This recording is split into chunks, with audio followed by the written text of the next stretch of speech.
Ito ang Presidential Broadcast Service. Radyo Pilipinas. Radyo Publiko Ng bagong Pilipinas para sa bagong Pilipino. Naghahatid ng mahahalagang balita at impormasyon na guugnay ng pamahalaan sa sambayanan. Tulay sa himpapawid ng serbisyo publiko. Radyo Pilipinas. Radyo Publiko. Ang boses ng Pangulo. Sa Iloilo, Radyo Pilipinas. 585 AM. Philippine Standard Time, 1:20 sa hapon. Adlaw-adlaw, Lunes tubto Biyernes, pagdulong sang mga balita, hitabo, issue kag concern, may kaangtanan sa katilingban, sa kaayuhan, pati na ang sa ikaayong lawas. Halin sa mga concern sa mga bata, sang mga lamharon, nagadinalaga kag nagasinultero, mga hamtong, professional man o mamumugon, mga tigulang, kabuhi kag paghimakas sang mga ginikanan para sa ila kabataan. Pagkulikid sang panwa, pagtingob sang magkasimanwa, para sa ikaayo sang ila kahimtangan. Ini ang Balitang Sosyal. Sige.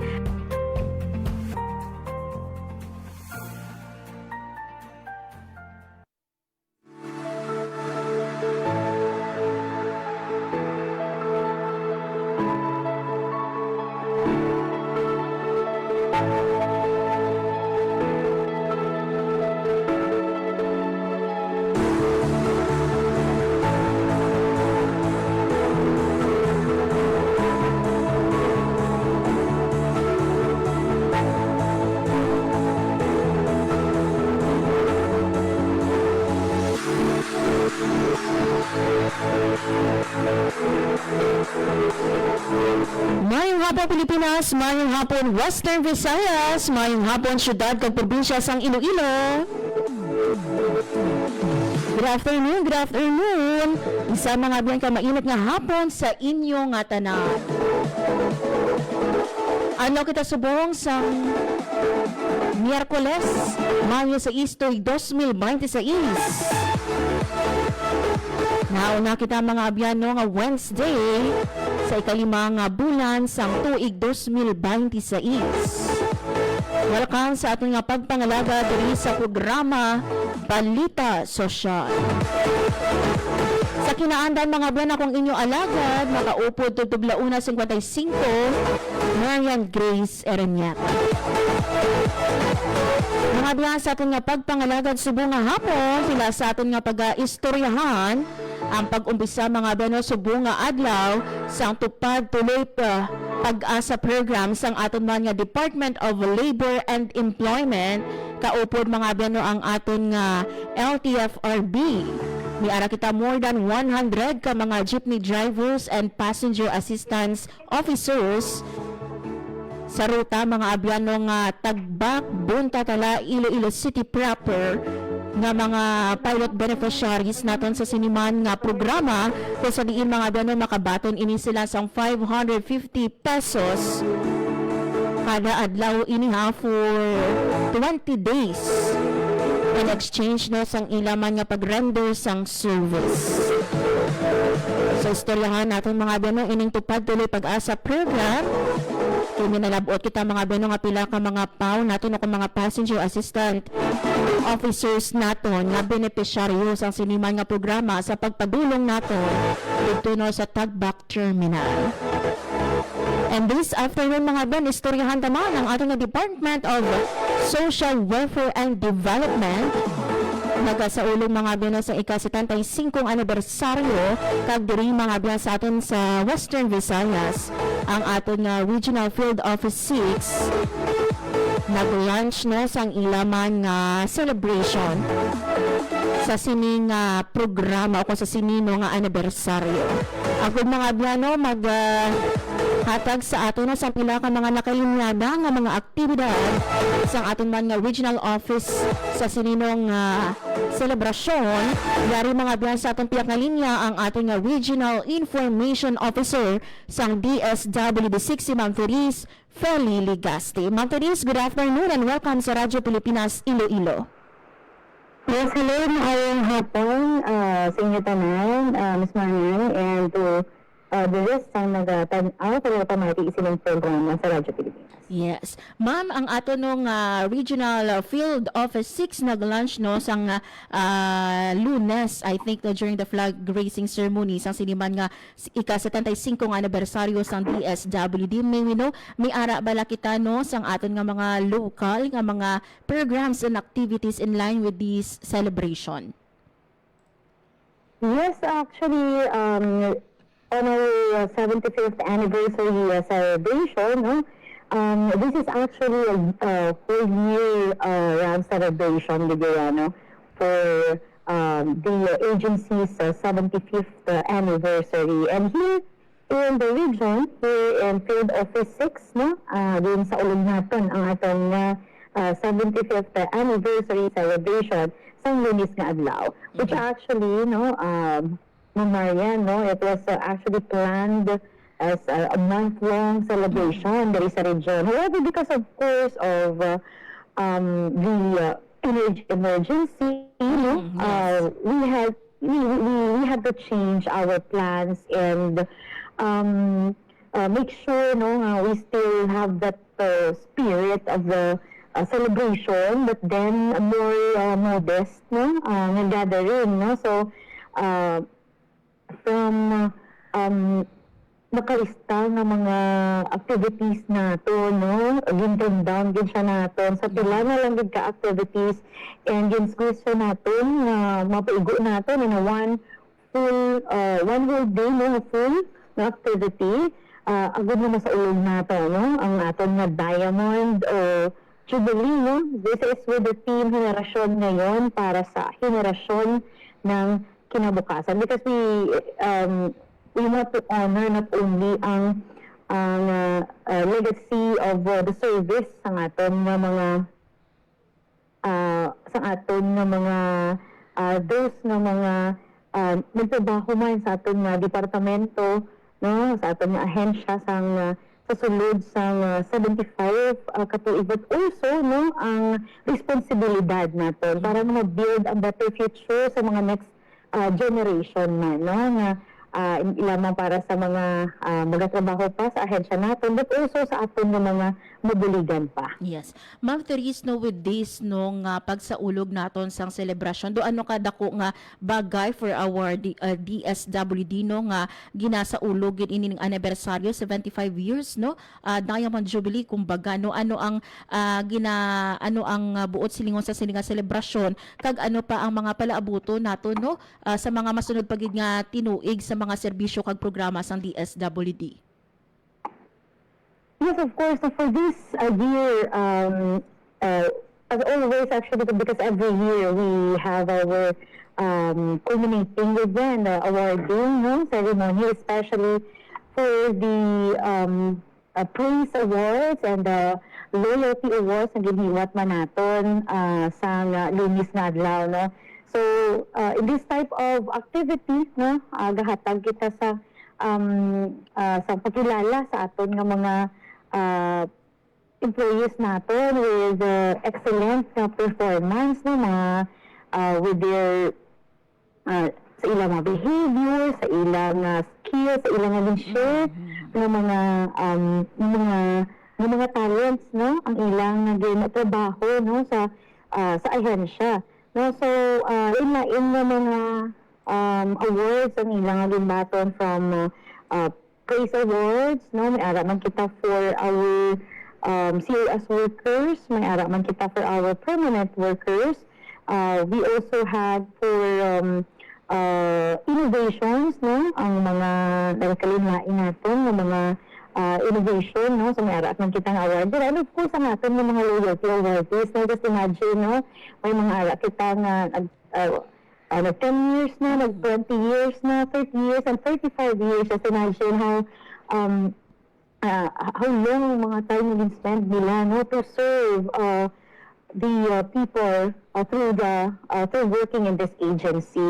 And we at DSWD Field Office 6, of course, not only kay nag-celebrate kita sa ating 75th anniversary, but also we will continue the next years to come, sa pagserbisyo, no?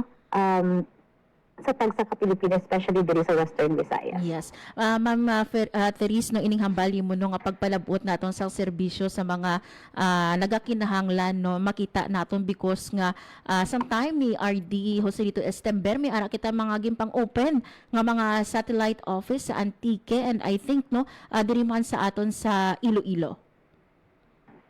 Yes, so we, at the department, no, especially here in the field office 6, gapangita kita sa paano to strategize na ng mga innovations natin, ano mga strategiya natin, agad yung mas mapadali, no, ang paabot, no, sa atin ng mga serbisyo, especially to the communities. And one is of course na may ara kita ng mga satellite offices, especially sa aton mga frontline services, no,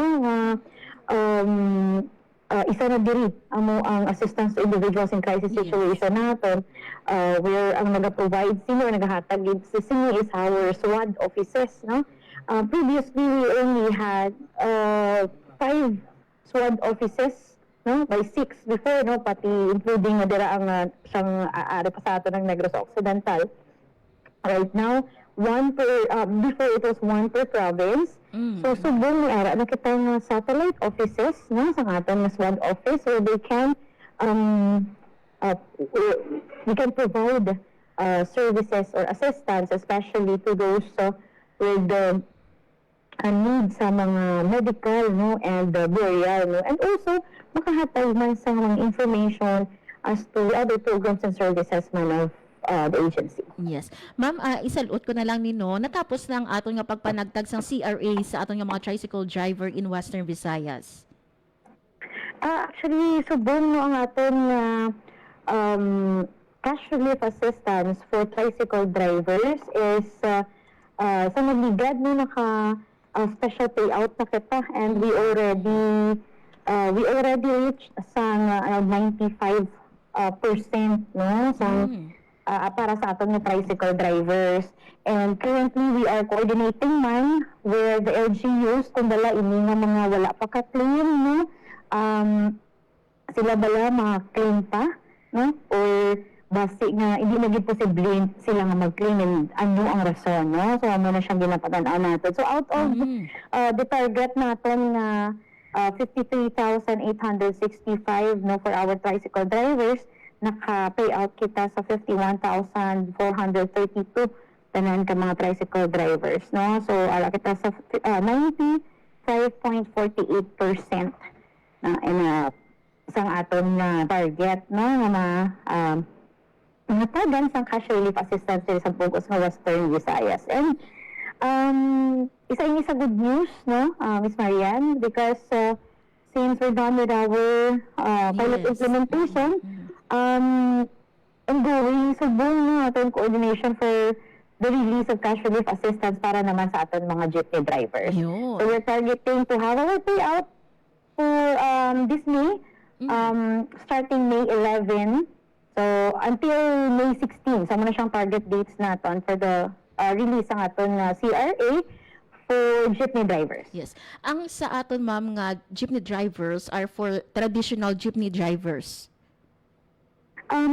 Based on the LTFRB, no, it's both traditional and modernized. By the way, this list halin sa aton, if you can remember, ang tricycle drivers natin, the list came from the LGUs, no, kay sila ang regulatory office. So this time naman for our jeepney drivers, no, ang listahan halin na ini siya sa LTFRB, kay sila ang nag-regulate ya sa mga jeepneys natin. Yes. But this list already came from our national office. So si national office ng LTFRB, no, submitted sa listahan sa aton nga national office sa DSWD, and then they already conducted the deduplication halin sa national pa lang. So pagpanaog diri, ready na ya ang listahan. Yes. Ma'am, balikan ko lang no, sa aton nga mga jeepney drivers, mga pila ay hano ang mga target naton nga hatagan diri sa Western Visayas. Kag may target kita nga week, san nga week, subo nga bulan sang Mayo maumpisang aton nga pag-release ang CRA. Yes, for Western Visayas, ang target natin is around 6,000. No? Okay. Nabato natin, list is nasa 6,242 ka mga jeepney drivers ang makabato sa ating cash relief assistance diri sa Western Visayas. And this will start May 11. So, Subong is 6, no? So, next week, Monday, na mag-start na ating first payout for the jeepney drivers. And a target natin sini is within that week, no? 11 to 16 of May. Kung sa ato nga tricycle driver, nag-una kita ma'am sa mga highly urbanized cities and component cities, for these jeepney drivers, tanan na, bisan municipalities covered na tanan sa una nga adlaw or may ana kita paghahataga sang priority? No, ma'am, bilog na yun siyang Western Visayas, no? Naka-ano lang kita, no? Naka-strategize lang kita sa payout date and venue, each province. Okay. Lastly, siguro, Ma'am Therese, no, I know, masako-sako ka mo dira no, sa DSWD natin with this celebration man and other nato no, mga programs. Ang imo no, nga mensahe sa aton nga mga tagpalamati sa mga benepisyaryo no, sa programa sang DSWD, kag syempre sa mga empleyado man sang DSWD. Yes, so sa tanan, nga tagpalamati kag unutanaw sa sinina programa, no, ang DSWD, kaupod ninyo, especially sa Subong, no, nga may agyan kita, no, na emergency or energy emergency, no, ang kita diri sa DSWD, sige ang aton nga paghatag sa assistance sa pag-implement sa aton mga regular programs, no, and ang para naman sa aton nga mga social media, no? Because we have a lot of issues na ginapangatubang Subong, no? Especially related to DSWD programs and services para na hindi kita, no, magpati sa mga fake news, Yes. no? Ma-follow niyo kita sa official Facebook page sa DSWD, especially Department of Social Welfare and Development, that is our national page, or at DSWD Serves, o kung ang ato nga regional page, DSWD Western Visayas, ang good na updated kita sa mga programa kag serbisyo sang ahensya. So, tamang tulong sa tamang impormasyon. So, follow the official Facebook page, ang good na insakto ang impormasyon natin nga mabaton, insakto ang bulig na aton nga mabaton. So, maghalong gid ang tanan, especially sa buong mainit ang tiyempo, no? Whatever our activities are, please make sure to take care of your health, no? Hydrate good, drink water, especially those sa mga makadto sa aton mga payout sites, makadto sa aton nga mga SWOT offices, no? Please make sure you bring your water with you, no? And make sure na nakainuman ka mo sa inyong mga maintenance, no? Please take care of your health always, and God bless us all. Yun, with this, Ma'am Therese, thank you so much kid, no, sa ginhatag mo diri no, nga time and information diri sa Radyo Pilipinas Iloilo. Maayong hapon sa inyo, ma'am, and congratulations sa sinino nga milestones ang aton mga DSWD. Yes, thank you so much. Mayong hapon sa inyo tanan. Radyo Pilipinas. Publiko. Radyo Pilipinas. There you have it mga biyan, si Ma'am Therese Feli Ligaste, ang ating Regional Information Officer sa DSWD Field Office 6. So ang aton nga DSWD nag-celebrate sa 75th Diamond Jubilee Anniversary. Hindi lang week-long, no, but month-long celebration diriya sa aton sa Regional Office. Ang ginahiwat sa karon sang aton nga DSWD 6. By the way ang aton nga DSWD nakabaton man no sang pagkilala gikan sa aton ng Pag-ibig Fund. Formal mga biyano nga gin-turn over sang aton nga Pag-ibig kay DSWD 6 Regional Director Joselito Estember, no, ang plaque bilang top employer sa government sector number 1 in Western Visayas. Ang ini mga biano nga star o kung stakeholders accomplishment report award gina-honor ang mga institusyon nga nagpakita no sang excellence in membership registration. Lakip man diri ang savings remittances kag compliance sa mga pag-ibig programs. And kahapon no ginahiwat ang pagpadungog sa ato no nga mga loyalty awardees sang DSWD6 kag sa mga Praise Innovation awardees naton. So congratulations sa aton nga mga angels in red vest. Philippine Standard Time, 1:40 sa hapon sa aton nga pagbalik. Ipabati ko sa inyong akon nga interview sa pila mga abyan ka mga passenger assistance officers. Nga benepisyaryo sang aton nga tupad tuloy pasada program sang DOLE kag LTFRB. Ano bala ining tupad tuloy pag-asa program? At anong mahambal din no, sang pila naton ka mga benepisyaryo. Bantayan mga abyan sa pagbalik sa programa Balita Sosyal.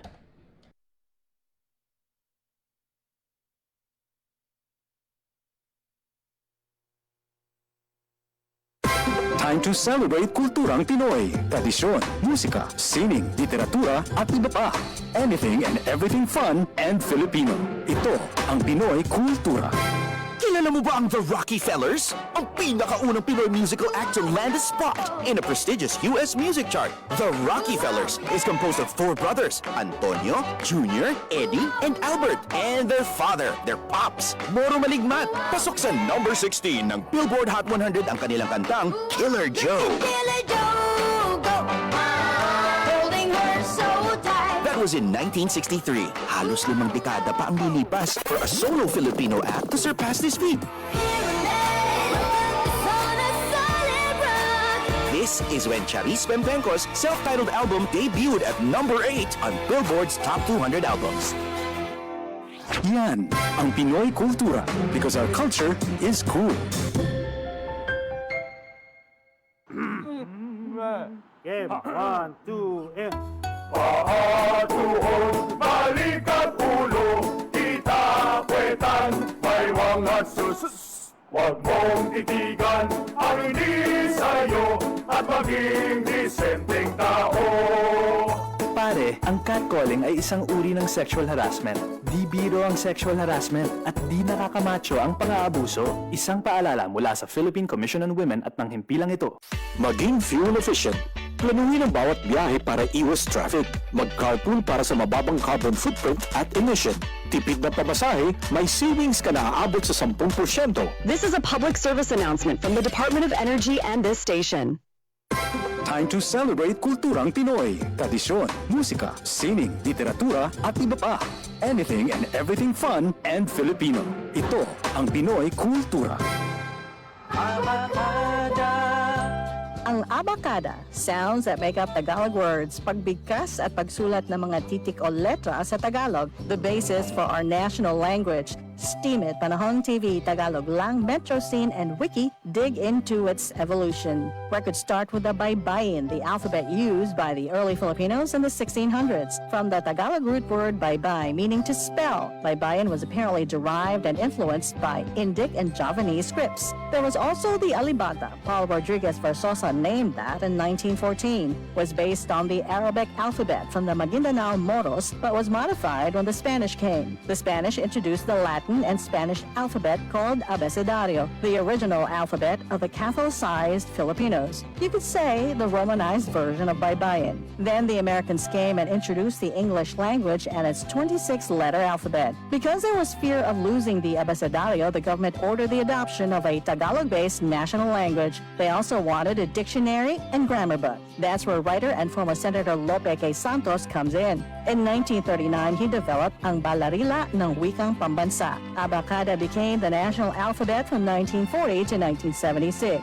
Noong 1976, ang Department of Education, Culture and Sports ay nag-issue ng revised alphabet. Dinagdag ang mga letrang C, CH, F, J, L, N, Q, R, V, X at Z. They called it Enriched Alphabet or Pinagyamang Alpabeto. More tweaks follow, and in 1987, the Filipino alphabet was published yet again with 28 letters. What you'd recognize is our modern alphabet. 26 letters from the Latin alphabet and the Spanish N or Enye and NG or nang.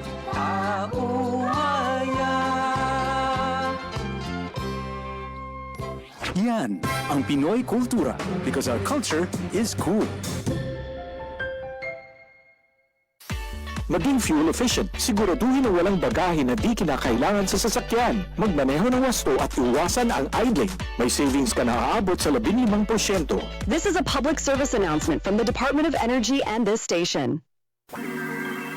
Sana'y tiyakin ng mga magulang kong maipanganak akong malusog. Kumain si nanay ng may sustansyang vitamin A panlaban sa impeksyon. Para din sa mata, balat, bumbunan at mga buto. Ayon, pampabuhay ng dugo at muscles. Ayodin, pang-iwas sa komplikasyon at pagiging abnormal. Importante din ang check-up kay doktor. Kasi healthy nanay, ganda buhay.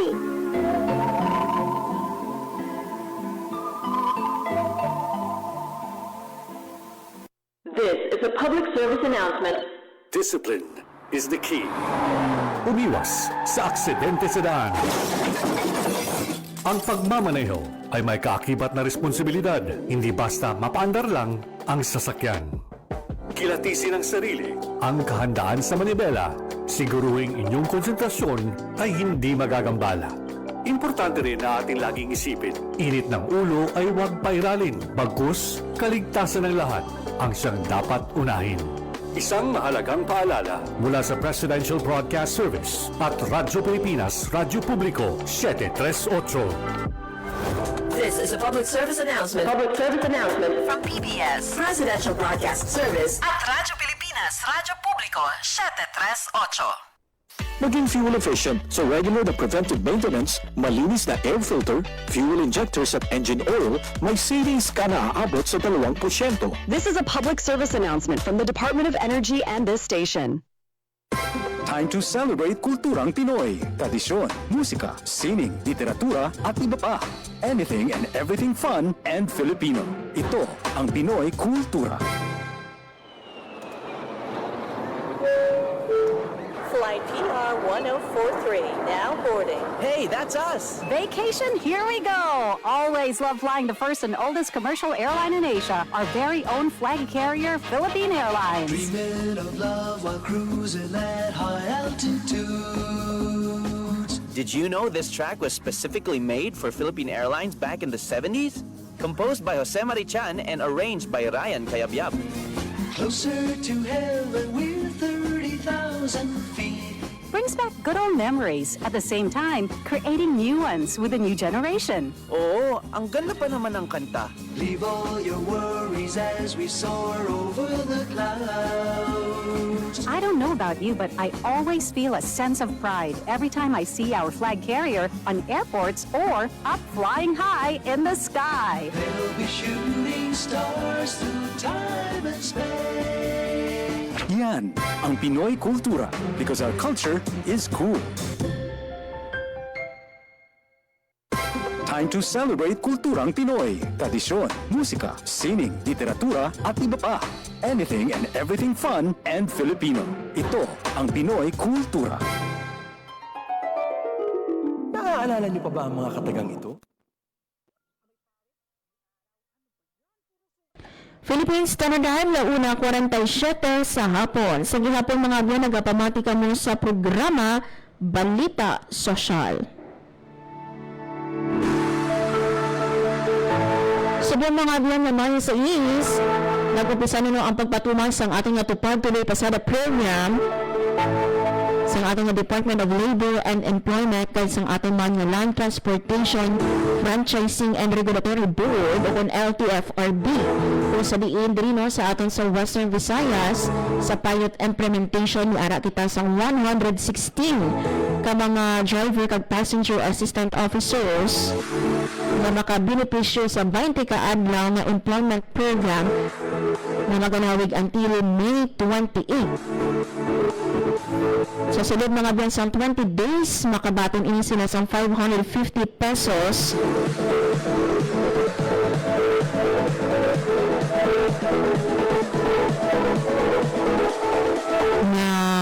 suweldo lagit man mo sang ilang nga mga personal protective equipment kag 1-year group personal accident insurance.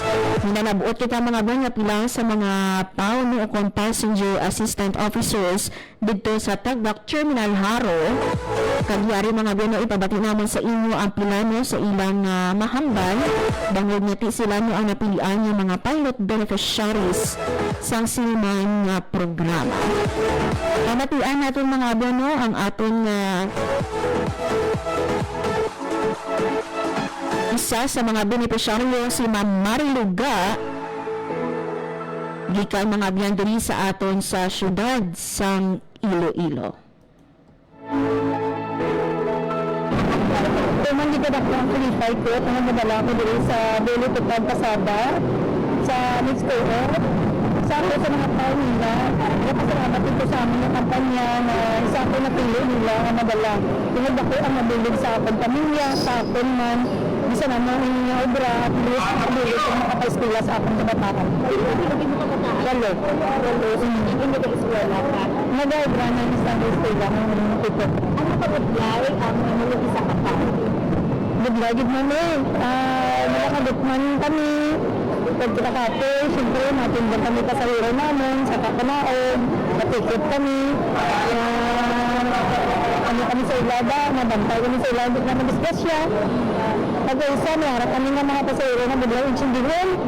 So, makahatagin sa stress sa amin, pero hindi na kaya namin para sa pamilya. So, sa inyo, sa mga programa sa ating mga administrasyon, na nakapulog sa madami na salamat sa ating gobyerno na may programa sa Bilitipad. Salamat din sa inyo na isama ng aming kampanya sa Mix Cohort ang aming pasapot ninyo na madalaman para kami makaabirman ng mga drivers at tao. Madami na salamat, kabay pa na madami ko kami sa Mabilitipad.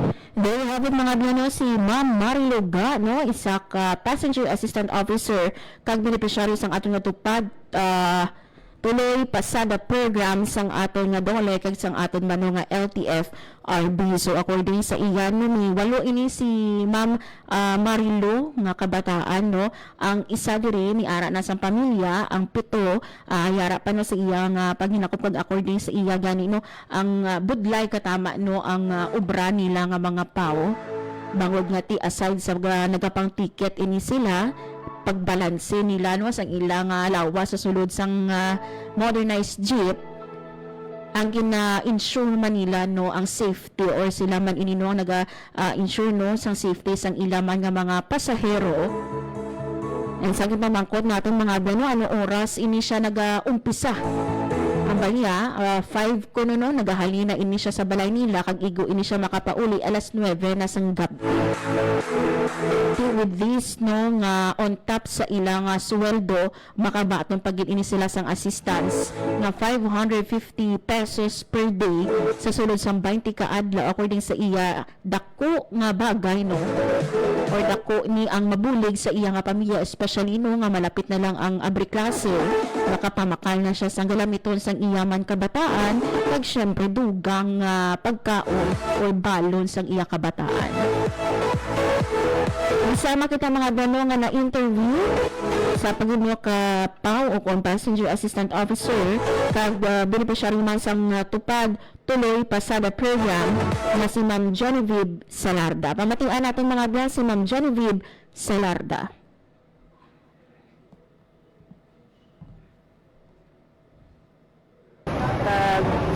Ako ignabulig para sa akon, pag sa pamilya ko, labi na sa pagpaninamon na nag-guide man sa amon na makasilot. Ano ka nakadugay na PAW, ma'am? 2.5 years. 2.5 years. So, ini nga ba ito ni mo madugang na kwarta o sweldo? Ano ba pagagamito mo? Saan mo ni gamiton? So, supply kaming opening klase para pinablog ko. Amo lang So, there you have it mga biyan, no? Ang isa pagid ka beneficiary si Ma'am Genevieve Salarda.